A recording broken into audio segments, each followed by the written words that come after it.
sobre um dos trabalhos que eu fiz na minha tese de doutorado, que trata de propriedades qualitativas para sistemas de quarta ordem. Então, primeiramente, e eu diria grande parte da palestra eu vou focar no caso de uma equação só, porque o resultado que eu vou apresentar, ele é novo nessa situação também. Então, isso aqui também está, como eu quero dividir a palestra, eu vou falar desse caso escalar, fazer um pouco do estado da arte, apresentar nosso resultado principal, vou tentar dar uma ideia da prova e falar do caso vetorial brevemente. Então, tudo começa com essa equação de quarta ordem semilinear, e a gente vai considerar ela nesse domínio furado, que é a bola furada, com centro na origem. Do lado esquerdo você tem o bilaplaciano. Como eu já falei, aqui você tem a bola furada, que eu denoto dessa forma. A dimensão sempre vai ser mais igual que 5, por questões de imersão de Sobolev. E o expoente aqui, a princípio, a gente vai variar entre 1 e o expoente subcrítico, que nesse caso aqui é dado dessa forma, 2n sobre n menos 4. Então, a primeira definição, para entender o que a gente quer estudar, é a definição do que seria uma singularidade não removível. Então, a gente vai dizer que a origem é uma singularidade não removível para esse problema, na bola furada, quando esse limite aqui for mais infinito. E, caso contrário, a gente vai dizer que a origem é uma singularidade removível. Então, a coisa que a gente gostaria de fazer é o seguinte: eu gostaria de classificar o comportamento local de soluções não negativas para esse problema. Aí eu queria chamar um pouco aqui para a notação, eu estou chamando a minha notação dessa forma, esse R referente ao raio da bola e esse P é a potência da não linearidade. O 4 sempre vai aparecer porque a gente está tratando de um problema de quarta ordem. Então, sabe-se na literatura que a primeira coisa que a gente tem que fazer para estudar essa pergunta é estudar as soluções do problema limite, que seria o caso quando R, ou seja, o raio da bola vai para infinito, e você, na verdade, você teria formalmente o Rn furado. Então, nessa situação, e essa aqui seria a notação, a gente tem que estudar as soluções inteiras para esse problema. E uma vez que você estuda essas soluções, você classifica-as, e você pode se perguntar se, de fato, as soluções do problema limite vão ser o comportamento local para a solução do problema na bola furada. Então, esse tipo de problema ele é bem abundante na literatura e tem trabalhos muito importantes tratando dessa equação. E é importante, nesse caso, acontece uma coisa, digamos, um certo estranha, que existe um expoente um crítico inferior, ou também conhecido como expoente de Serrin, para o problema, para o qual o comportamento das soluções ele muda de acordo com o expoente. Então, é pertinente defini-lo aqui, ele vale n sobre n mais 4. É metade do expoente crítico de Sobolev. Então, sempre vai acontecer, a situação vai estar dividida em 3 casos, digamos. Vai ser o caso Serrin-Lyons, que é a potência entre 1 e o crítico inferior. O caso Aviles, que é a potência exatamente igual a esse crítico inferior. E o caso Guida-Spruck, que seria entre o crítico inferior e o crítico superior menos 1. E a gente vai entender por que a abordagem deve ser dividida dessa forma. Então, o que a gente gostaria de fazer é estudar o comportamento local para equações na bola furada, com raio finito. Mas, para poder fazer esse estudo, a gente tem que classificar as soluções do problema blow-up, ou seja, quando R é infinito. Aí, nessa direção, a primeira coisa que foi provada em 98 pelo C.S. Lin é que as soluções desse problema elas são radiais. Isso é bem importante. Uma vez que você tem sabe que as soluções são radiais, você gostaria de resultados que tratassem da classificação do problema blow-up, no Rn furado, e a descrição do comportamento local. Daí existem esses artigos do Soranzo, de 97, esse artigo aqui do Wu, Wei e Zhou, e do Yang, que fazem essa classificação. Para enunciar esses resultados, então, o teorema A trataria da classificação e diz o seguinte: se você tem uma solução para o problema limite, que seria a equação do Rn furado, então você tem 2 situações a considerar. Primeiro, se a origem é uma singularidade removível, Então, você tem um comportamento do tipo, se a potência é subcrítica, então você tem apenas soluções triviais. Quando a singularidade é não removível, aí acontece uma coisa um pouco mais complexa. As soluções são triviais entre 1 e o crítico inferior, daí a importância de introduzir aquela notação, lembrando que isso aqui é n sobre n menos 4. E no caso que você passa do crítico inferior e abaixo do crítico superior, você tem a cara exata, você tem um teorema de classificação e você sabe quais são todas as soluções do problema limite. Aí veja que essas soluções dependem fortemente da dimensão e da potência. Por isso que você tem que dividir a análise de acordo com a potência. Então, esse teorema aqui, ele trata da classificação do problema blow-up. Quando vamos para o caso local, o que é que nós temos? Nós temos o seguinte, aqui a gente vai sempre considerar soluções singulares, então você já assume que você tem uma singularidade não removível.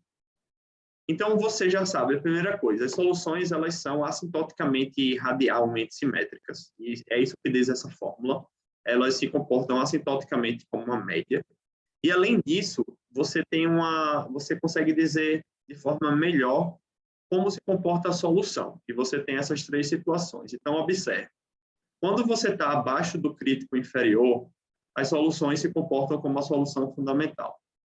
Quando você passa desse crítico, que seria a situação C, e abaixo do crítico inferior, as soluções vão se comportar assintoticamente, perto da origem, como a solução classificada no slide anterior.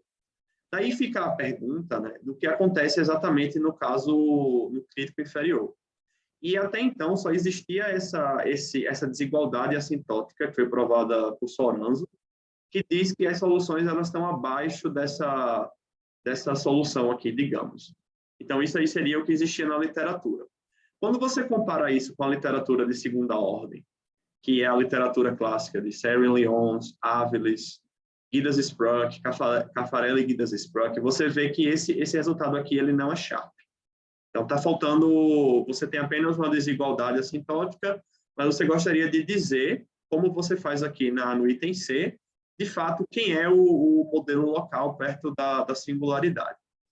Então, assim, basicamente, isso foi o que a gente fez. A gente percebeu que estava faltando essa informação e a gente se perguntou se, de fato, essa função aqui ela é o modelo local para as soluções nesse caso, com a potência exatamente a potência crítica inferior. Ok, então o nosso resultado é... Bem, primeiro vocês observam o motivo de definir esse expoente de Serrin, esse crítico inferior, e vai ser o maior expoente para o qual você tem a existência de soluções não triviais para o problema. E você também percebe o que eu falei, que quando P, no nosso problema geral, que é o raio variando, a potência variando, quando P é crítico inferior, então você está faltando um resultado de comportamento local. E o resultado de segunda ordem, que é o resultado do Aviles ou do Soranzo, sugerem que você precisa considerar, de certa forma, uma nova taxa de blow-up para poder fazer a análise. E foi assim que nós procedemos. Então, indo diretamente ao assunto, essa é a equação que a gente considera, novamente na bola menos a origem. E aqui você já tem um expoente correto que você deve considerar, que é o crítico inferior. E o que esse resultado prova, um resultado em colaboração com o professor João Marcos Duol, prova que, de fato, perto da origem, se você tem soluções singulares superharmônicas, que são digamos, nos problemas de quarta ordem, às vezes você precisa exigir que as soluções são superharmônicas a priori. Então, você sabe dizer qual é a cara do comportamento local e é dado por essa função aqui, exatamente essa função, onde essa constante vale isso. A gente consegue calcular essa constante assintótica, de certa forma.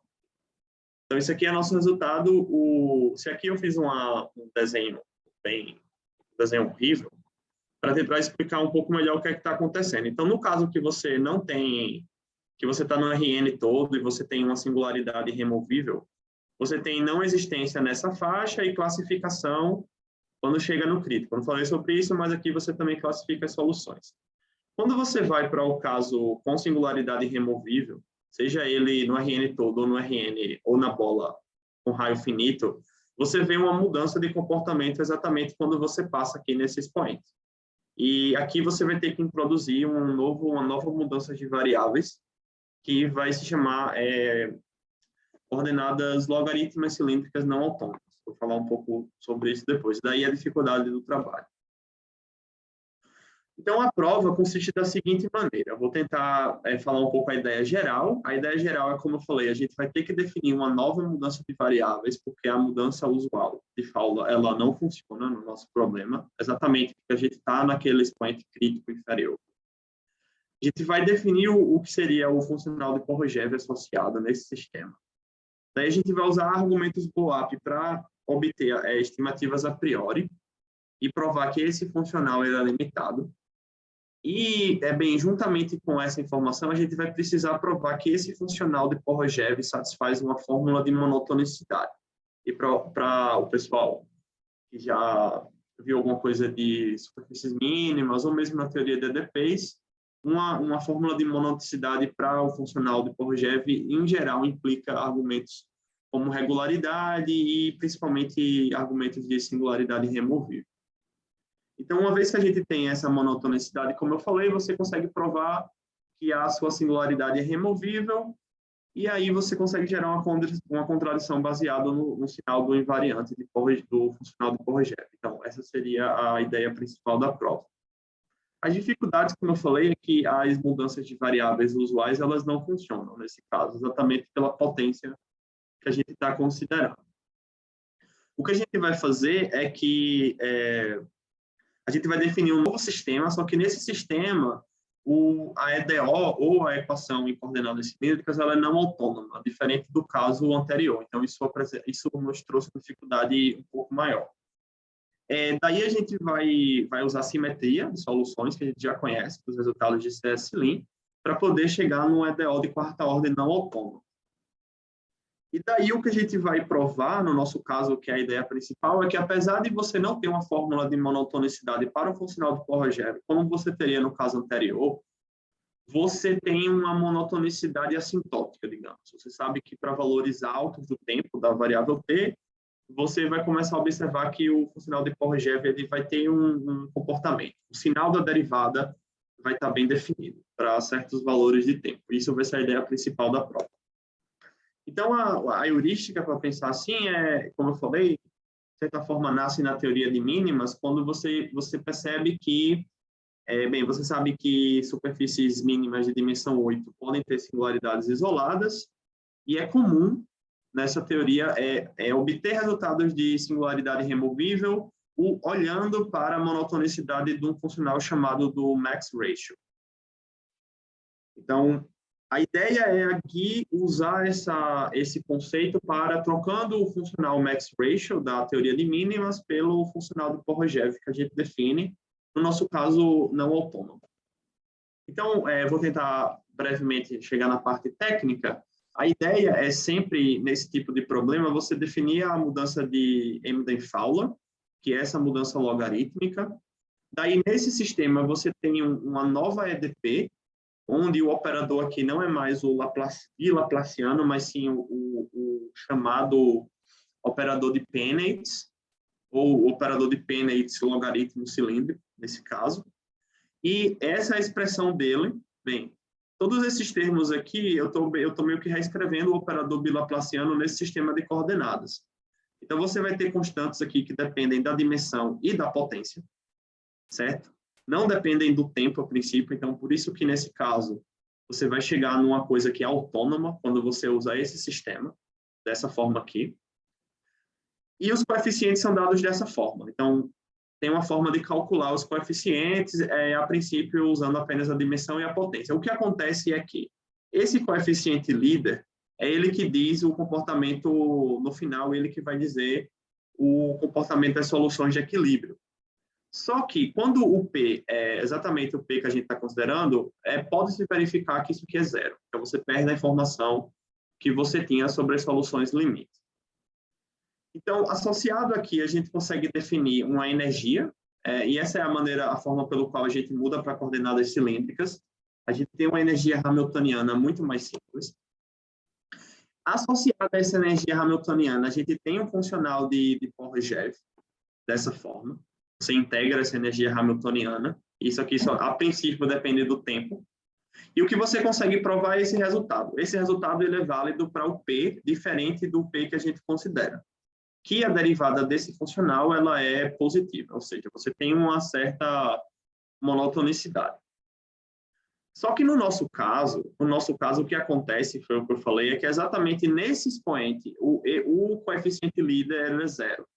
Então, existe uma mudança, o que eu estou falando aqui é que existe uma mudança de comportamento da EDO, dos coeficientes, quando você muda a potência. E é daí o motivo pelo qual a potência influi no resultado.